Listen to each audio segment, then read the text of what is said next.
Donc là, je viens de démarrer assez difficilement en full Virginia Fleck de Samuel Gawis. Il est extrêmement humide comme la plupart de ces tabacs.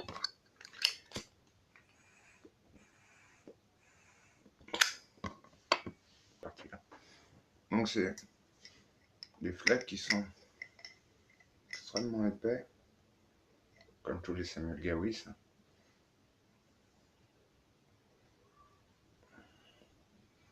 Et très humides. Alors l'avantage c'est qu'on peut les conserver un bon moment. Mais moi, comme j'aime les tabacs plutôt secs, ça nécessite un temps de préparation long.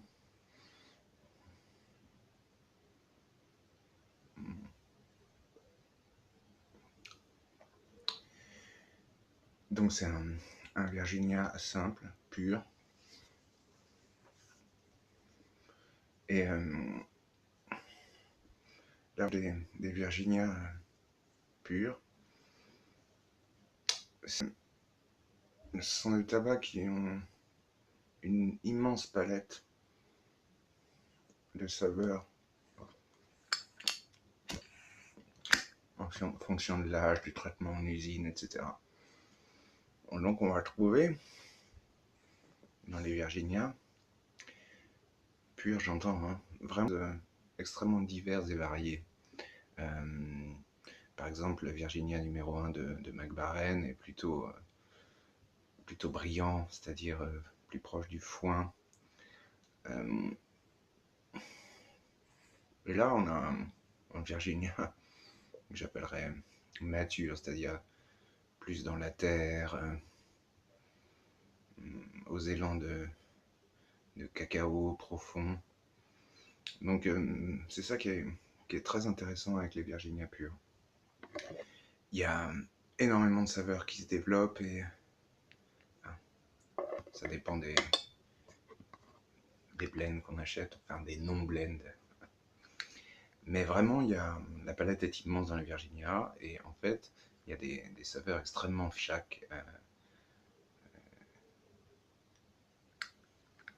dans chacun d'entre eux qui sont extrêmement intéressantes à déceler. Alors, moi j'ai un palais qui est complètement défoncé à cause de la cigarette, mais néanmoins, j'arrive à... C'est bon quand même.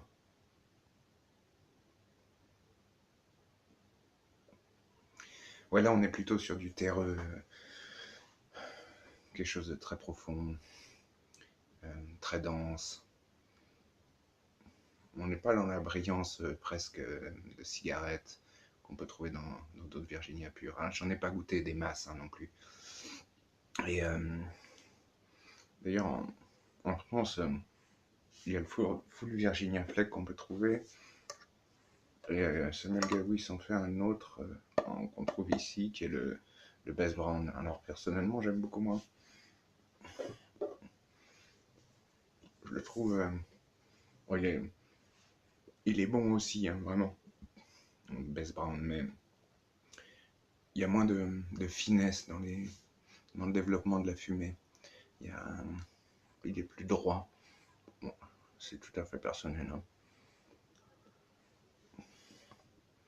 Donc là,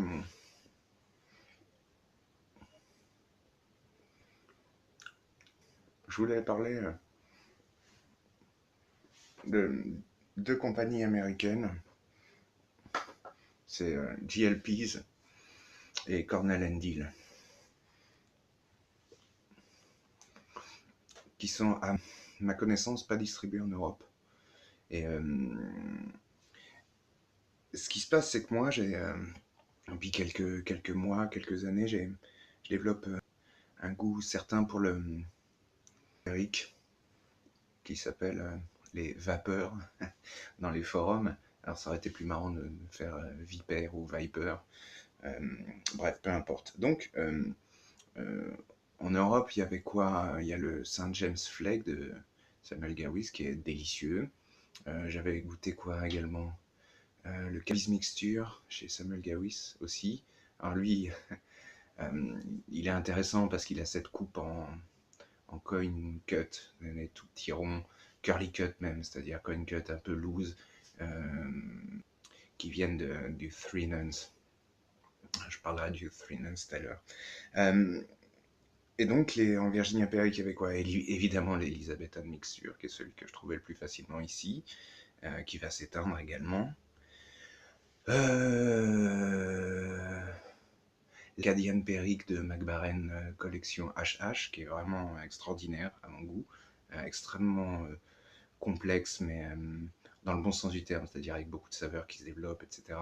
Un mélange vraiment, vraiment extraordinaire. Et donc, du coup, je suis allé voir chez ces deux producteurs américains, et eux, ils font énormément de Virginia Perique. Virginia Perique Kentucky. Voilà, c'était ça. Donc en fait, je me suis procuré le Sixpence de JLP's. Il y en a 10. Hein. Ça c'est le nom. Voilà. Chez Cornell & Deal, le Bayou Morning Flake. Le Triple Play chez JLP's également. Le Jackknife Plug, JLP's, qui n'est pas, lui, il est sans Perique. Le Fillmore, chez JLP's aussi. Il y a quoi ici? Telegraph Hill, JLP's. Alors, ça, c'est Cornell & Deal, le Chenet's Cake, qui est un format cake qu'on trouve assez peu en Europe, enfin, à ma connaissance. Le 5 O'Clock Shadow. Là, je vous le montre à l'envers. Cool. Voilà. Donc là, c'est Darkfire Kentucky, Perique. C'est un plug aussi. Et deux autres qui sont un peu différents, qui sont chez Cornell & Deal. Alors ça, c'est assez marrant chez Cornell & Deal. Alors ils ont 350, 316 références. Enfin, c'est assez gigantesque. Et en fait, ils ont des catégories de tabac. Alors là, chez Cornell & Deal, ils ont sorti une série Craft. Alors moi, j'aime beaucoup l'offre.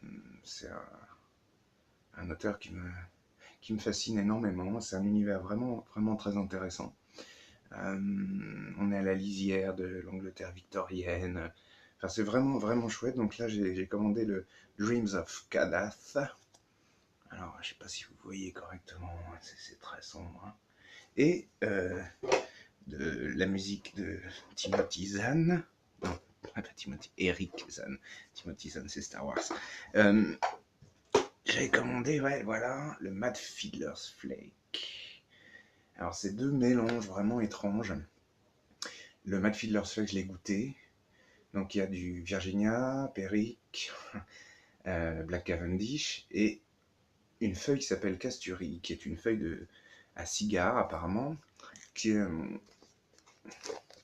indonésienne, je crois.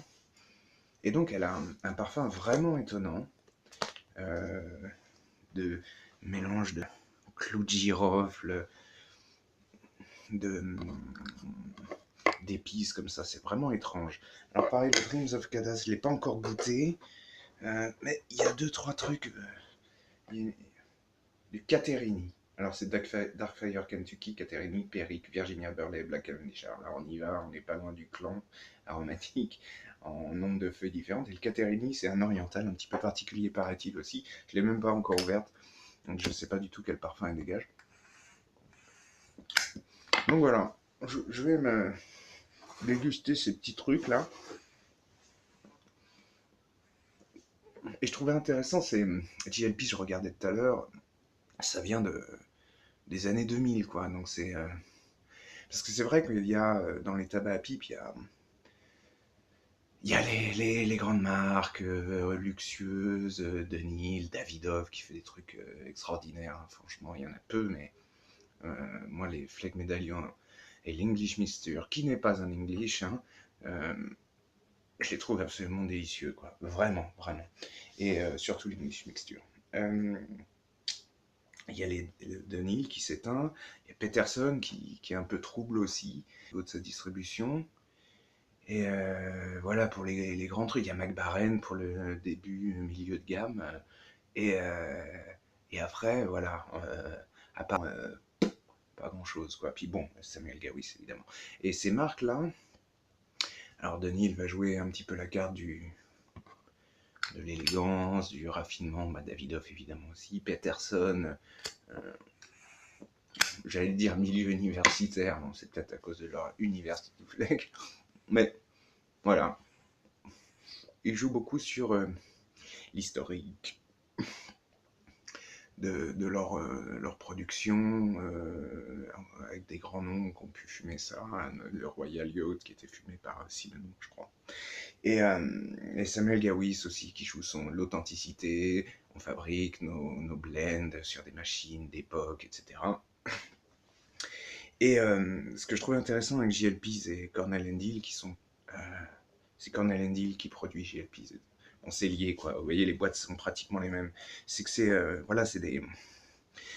Les maîtres blenders là-dedans sont relativement jeunes et ils essayent justement de donner un petit coup de renouveau à tout ça. Donc il y a des catégories vachement... Bah, ce truc sur Lovecraft, il y en a d'autres comme ça. Là, le 5 o'clock, c'est la catégorie, c'est Working Man. Alors moi, je bosse la nuit parce que je suis compositeur, musicien, donc 5 o'clock, c'est plutôt le matin pour moi, quoi. Ça veut dire après le boulot, quoi. Et, euh, et voilà, je trouvais intéressant de goûter ces jeunes blenders de ma génération, quoi, et puis de donner un peu de souffle nouveau, avec des idées différentes, et qui jouent sur un autre registre que simple anticité, même si j'adore ça, il n'y a pas de souci. Alors, et en plus, ils ont plein de Virginia Perique, donc pour moi, c'est parfait, quoi. Donc c'est pas évident à voir, mais j'ai réussi à m'en commander une petite dizaine. Alors, il y a un autre truc qui est marrant, là, j'ai quoi, le Bayou Morning Flake. Bon, Bayou, on est direct, la Louisiane, c'est parti, 25% de Perique, allez hop. Et c'est en bas, ils mettent les dates de mise en boîte. Et ça, c'est vachement intéressant parce que ça permet de voir un petit peu l'âge de maturation du tabac dans sa boîte. Et notamment, ils ont une série qui s'appelle la série du cellier, un Cellar Series. J'ai pris quoi? Le Cheyenne's Cake. Alors, Cheyennet, d'après ce qu'ils disent, putain, je le trouve pas. Je l'ai paumé, tu sais. Il est là. Et donc voilà, c'est la Cellar Series, c'est-à-dire qu'elle est destinée à être mise en cellier.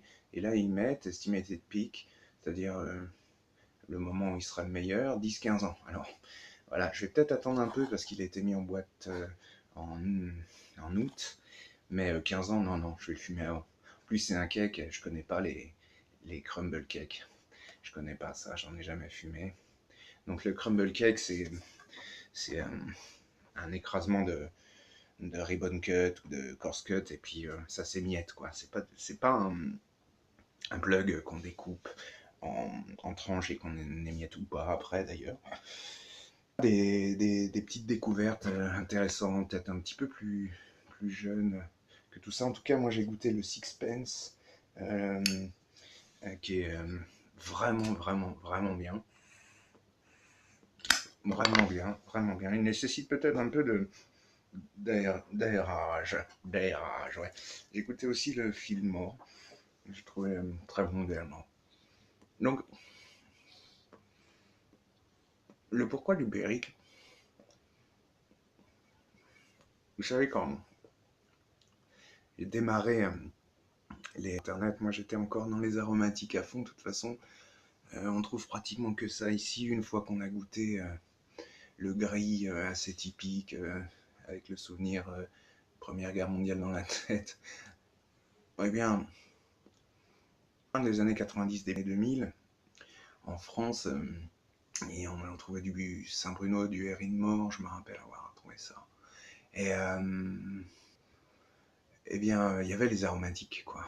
Et bon, en cherchant sur les forums qui commençaient à se mettre en place sur Internet, je disais, donc j'ai pu, et puis en plus il y avait comme le commerce Internet qui se mettait en place, j'avais commandé du Danish Truffle, des trucs très orientés Black Cavendish comme ça, à cause de mon souvenir de je sais plus, j'en ai parlé l'autre jour. Borkum Reef Black, ouais, voilà. Et en lisant, je me suis rendu compte qu'il y avait un tabac qui revenait souvent qui était un tabac mythique, et sinon carrément mystique, c'était le Three Nuns. Les gens en parlaient beaucoup, euh, en termes dithyrambiques, etc. Alors, on est au début des années 2000, j'en ai commandé une boîte, et moi, je venais des aromatiques, et j'ai pas du tout aimé, quoi. J'étais super déçu. Ce qu'ils parlaient, les mecs, ils parlaient de petits grains de sucre qui se développaient sur les petites rondelles, etc. Rien de tout ça. C'était super fort. Il n'y avait pas de goût. Enfin voilà. Donc j'ai un peu lâché l'affaire sur ce truc-là. Et puis plus tard, euh, quand je m'étais, moi je faisais une pause. Quand je m'y suis remis, certainement à cause du Seigneur des Anneaux, la Hobbit, etc., hein, comme pas mal de gens, j'imagine. Là, j'avais démarré avec un Vol Larsen, et en creusant un peu les forums, c'était vachement développé, etc. J'étais parti sur un Davidoff Scottish Mixture. Alors là, on est déjà à la limite de l'aromatique, on tend euh, vers le blend non aromatique déjà. Et du coup, je m'étais relancé, et en lisant sur Tobacco Review, je me suis rendu compte qu'il y avait le fameux Perique à l'intérieur. Non, non, non, il n'y avait pas de Perique, excusez-moi. Et donc voilà, je fais des recherches sur ce que les mecs disent comme équivalence, etc. Et puis finalement, je me retrouve à goûter le Peterson Irish Oak. Et là, pour moi, ça a été une découverte absolue. Et c'était un blend fabuleux. Et puis après, je suis parti. Bon, ça, je développerai un peu après. Ou une autre fois. Non, ce qui est très intéressant avec le Three Nuns, j'en ai une boîte ici. Donc ça, c'est la version McBaren, c'est la version moderne. J'adore. Alors, j'ai jamais goûté l'original. Je crois que c'est Perry Kentucky. Perique Virginia, et puis Burley, mais ils mettent Brazilian Leaf, etc. Bon, bref. Et les gens qui l'ont goûté, pour eux, c'est. Qui l'ont apprécié, c'est au top. Enfin, je veux dire. Et ce qui est vraiment étonnant, c'est que beaucoup de marques tentent de le copier. Je vois Samuel Gawis, le Cabis Mixture, c'est clairement une copie. C'est-à-dire, alors ils vont copier soit. Enfin, en général, c'est du curly cut, c'est-à-dire c'est un cigare qui est roulé, qui est découpé, ça fait des petits médaillons, et puis c'est à moitié loose dans la boîte. Donc avec addition de Perique, ils essaient de remettre le Perique. Alors évidemment, ça n'a jamais le même goût, puisque il y a les recettes de mise en forme. Euh, Ils l'ont pas, la recette du Three Nuns original. Donc bon, ils peuvent mettre les ingrédients, même dans les proportions équivalentes. S'il n'y a pas la petite eau avec le taux de sucre qu'ils mettaient, enfin ça n'aura pas le même goût. Mais toujours est-il que c'est très intéressant parce que, à ma connaissance, c'est le seul tabac mythique, voire mystique. C'est-à-dire que les boîtes essayent absolument de le refaire, quoi. Même chez Cornell Andy, j'ai vu un three quelque chose avec les trois ingrédients. J'avais trouvé le Director's Cut. D'ailleurs, je ferai un moment là-dessus parce que c'est un tabac qui est extraordinaire, le Director's Cut. Et là, ça fait 2 ans qu'il mature dans une jarre. Ça s'est développé, c'est fascinant, quoi. Et pareil, le Dark Twist Roll Cake, enfin les roll cakes, c'est des tentatives de copie. C'est vraiment un tabac étonnant parce que il y a Peterson et Denil qui n'essayent pas de reprendre un petit peu ce truc-là. Enfin, de toute façon, maintenant c'est cuit pour eux. Mais vraiment, on peut constater qu'il y a énormément de boîtes qui essayent de le refaire. Donc, bref. Donc, je m'étais intéressé à ces 3 ingrédients qui ne sont pas nécessairement ceux du Kentucky que j'aime beaucoup, le Perique que j'adore et le Virginia que j'aime également. Donc les Virginia Perique qu'on trouve en France, vous avez la chance, vous trouverez du Elizabeth de Denil. Moi je peux encore en trouver ici, j'en ai même fait recommander. Il y a quoi? Oui, il y a le Navy Rolls, pareil chez Denil. Il y a le Irish Oak qui est un peu plus complexe parce qu'il y a plus de. Mais il est dans cette tendance vers Périque. Le Saint-France. Le Fleck Medallion, c'est un Virginia Périque, mais il y a aussi le Davidoff. Mais vraiment, c'est un. Quand on sort des aromatiques, j'y arrive plus, quoi. Je m'en suis acheté il y a. J'ai acheté un 7 que j'ai trouvé dans un tabac, même pas une civette. Et j'y arrive pas, quoi. J'ai l'impression c'est des trucs à narguer, j'y arrive plus. Et je sens même plus le tabac. Enfin bref.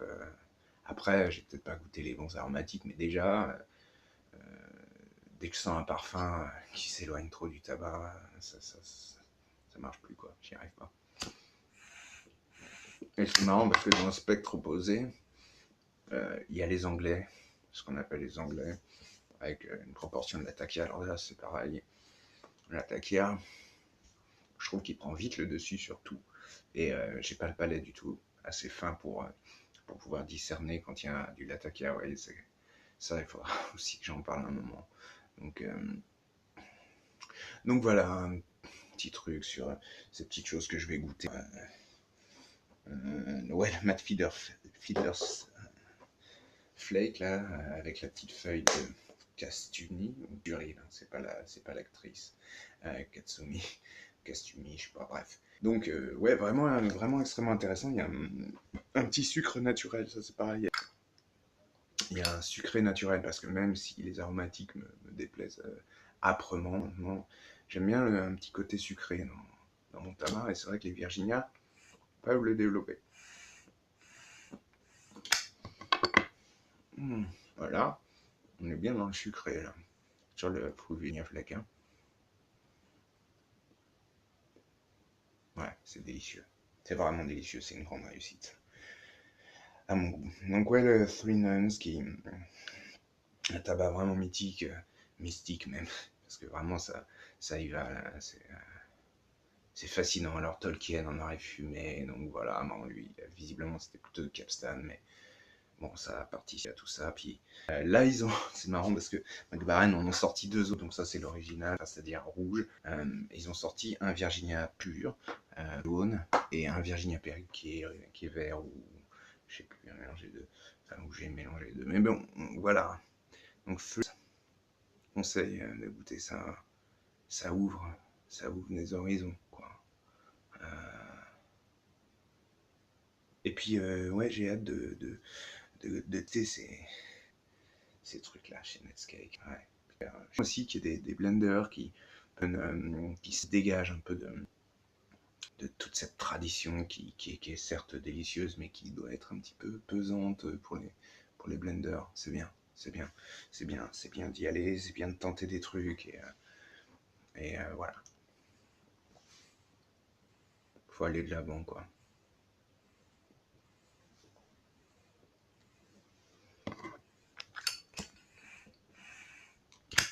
Donc, j'essaierai. Je sais pas trop à quoi rattacher cette vidéo, mais bon. Ouais. Tentez les Virginia, purs. Tentez-les. Vraiment, je pense que ça fine le palais énormément. Et du coup, ça permet de passer sur une autre dimension de tabac, ou de plaisir du tabac. Parce que on peut fumer pour fumer, mais éprouver un plaisir réel sur du tabac qui a priori ne plaît pas forcément, c'est vraiment bien aussi. Bref.